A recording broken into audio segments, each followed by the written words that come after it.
Guys part 2 നമ്മൾ സ്കിപ്പിനെ കാണാൻ പോവാണ്. നമുക്കത് ഫേസ് ഇങ്ങനെ മറച്ചു പിടിച്ചിട്ട് പോവാം.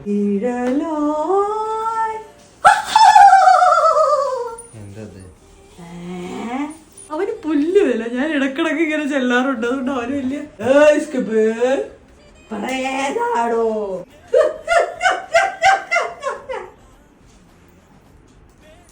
ഹായ് വണക്കം ബെഞ്ചാവർക്ക് മര്യാദ വേണ്ടേ?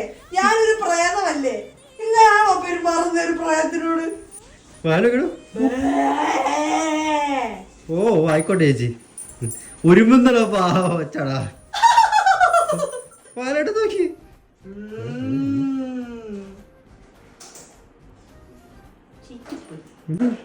അവന് സ്റ്റേ ആക്കി. അവൻ എന്നെ മനസ്സിലായി. അവൻ വന്ന് ഉരുമുന്നു എന്റെ അടുത്ത്. അടുത്തത് നമുക്ക് ഇവിടുന്ന് ചീറ്റിപ്പോയ സ്ഥിതിക്ക് നമുക്ക് നീമോനെ പേടിപ്പിക്കാം. ഇത് 1 മിനിറ്റ് തീർന്നിട്ടോ. Wait for part 3.